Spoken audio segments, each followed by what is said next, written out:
ودائما مع وصفات فاكهة الخريف الأولى. اليوم إن شاء الله غادي تشوفوا معايا حلوة غزالة، حلوة بالتفاح والشوفان. حلوة كتجي صحية وخفيفة وكتجي غزالة في المنظر ديالها سامبل بزاف. السلام عليكم واهلا وسهلا بكم. اليوم ان شاء الله غادي تشوفوا معايا كيك بالتفاح والشوفان. تبعوا معايا الفيديو.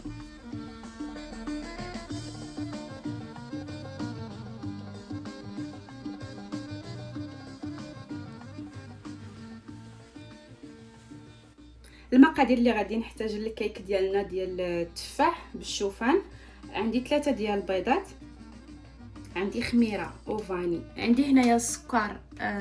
من الاحسن نختاروا السكر طبيعي لان الحلوه ديالنا تاع اليوم غادي تكون طبيعيه، والزبده. التفاحات غادي نستعمل 3 ديال التفاحات. المقادير الاصليه فيهم 4، انا غادي نستعمل 3 لان كيبان لي هذا التفاح هذا كبير، فهنا الا كان عندكم تفاح كبير ديروا 3، الا كانوا تفاحات صغار ديروا 4. عندي الشوفان وعندي الطحين. ودابا غادي ندوز للعبار. اول حاجه غادي نبدا بها وهي الزبده اللي غادي ناخذ منها 150 غرام.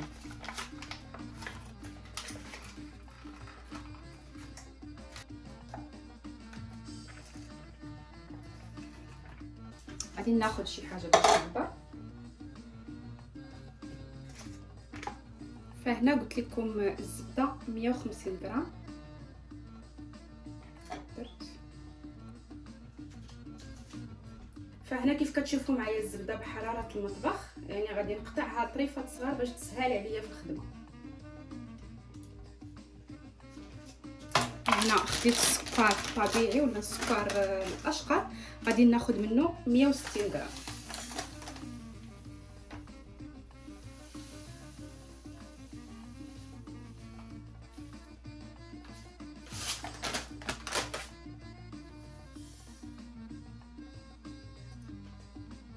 غادي نخدم السكر والزبده.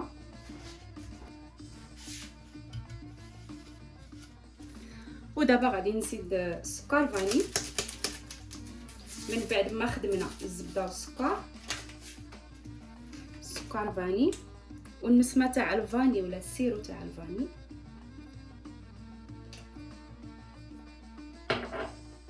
البيض،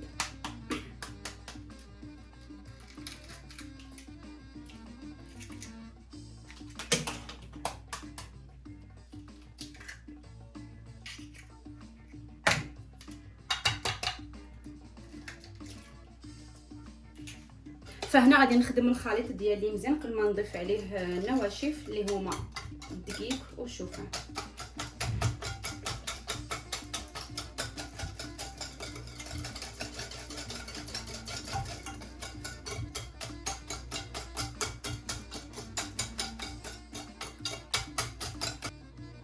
فهنا كيف كتشوفوا معايا خديت 3 ديال التفاحات كبارات، يعني هنايا التفاح 3 من الحجم الكبير، الا كانوا تفاحات صغار ديروا 4.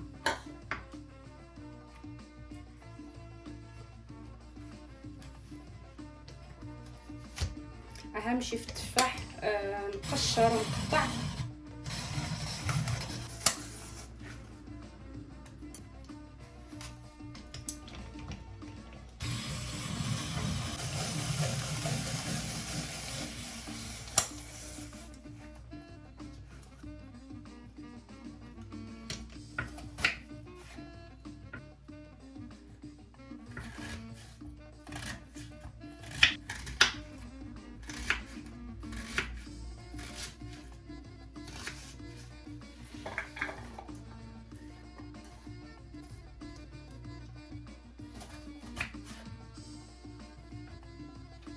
نقطعوا التفاحات ديالنا بهذه الطريقه هذه، يعني نقشروهم ونقطعوهم رقاق.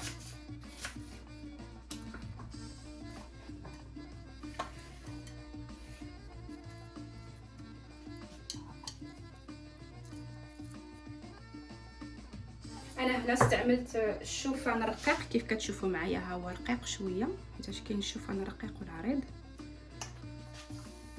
150. والطحين هنا عندي 100 غرام صافي. فهاد الطحين هو اللي غادي يشد لينا الكيك ديالنا، ولا هو اللي غادي يجمع لينا هاد الكيك. الخميره هنايا عندي 2 معالق صغار، هادو يعني المعلقات ديال الكافي ولا ديال اتاي تقريبا صافي. وهنا غادي نخلطوا الخليط ديالنا، ودابا غادي نزيد هاد الكميه ديال التفاح كلها.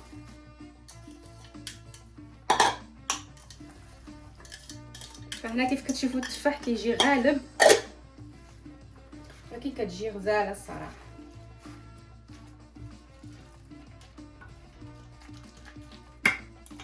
نتوما كتشوفوا معايا كيفاش كيجي القوام ديالها، يعني كتجي كيجي التفاح هكا اكثر من الخليط.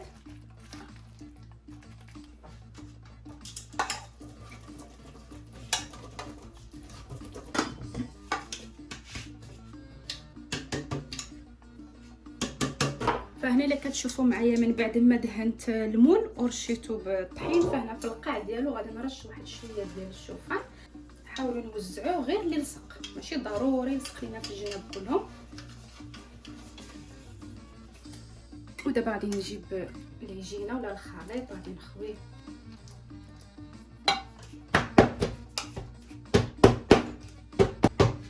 فهنا كاضافه من عندي انايا غادي نزيد هاد اللوز هذا اللي تيكون هكايا طويل، فكيعطيها واحد الشكيه والسطح ديالها زوين، يعني كتجي مشوكه.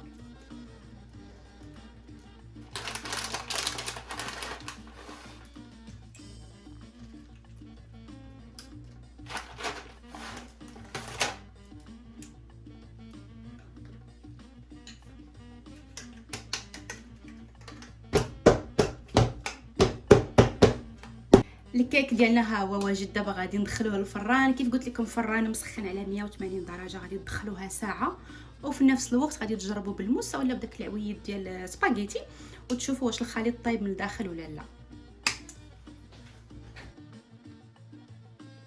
الكيك ديالنا ولا حلوتنا ها هي، خرجتها من الفران. شوفوا معايا كيفاش كتجي، كيجي الشكل ديالها غزاله غزاله غزاله بزاف. شوف دابا غادي نتيستيها شويه طايبه. واو من داكشي غزاله. كيف كتشوفوا معايا اللوز كيجي عطيها واحد المنظر غزال من الفوق هكايا، كتجي مشوكه ومديكوريا.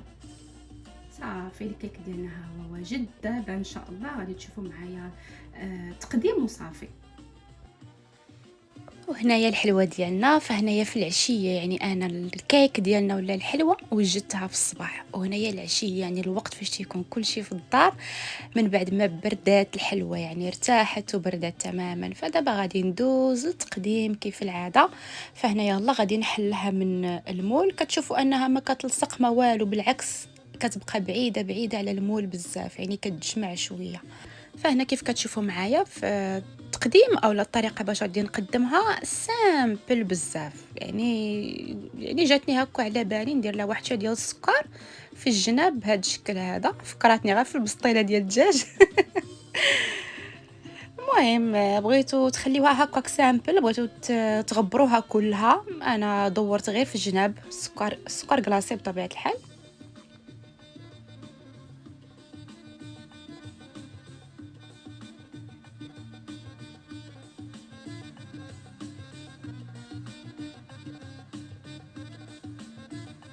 الشكل ديالها كيجي كي بحال هكا، كتجي غزاله غزاله غزاله بزاف. والاهم من هذا الشيء انها بنينه وصحيه. ما تنسوش انها صحيه، راه فيها كميه التفاح اكثر من كميه العجينه، والعجينه راها خلاص غير بالشوفان. كيف شفتوا معايا ان الطحين قليل قليل فيها بزاف. وهنا صافي يعني غادي ندوز صافي غادي ناخذ ليا طريف بطبيعه الحال مع قهوه كيف العاده.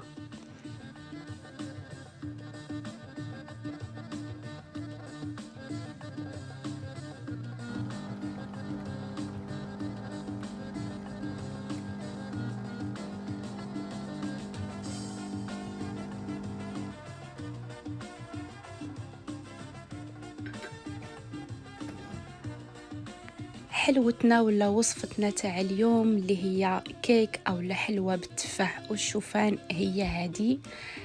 هانتوما شوفوا معايا كيفاش كتجي من الداخل، كتجي غزاله وبنينه. ان شاء الله باقا غادي تشوفوا معايا وصفات، المزيد ديال الوصفات ديال التفاح، علاش لا.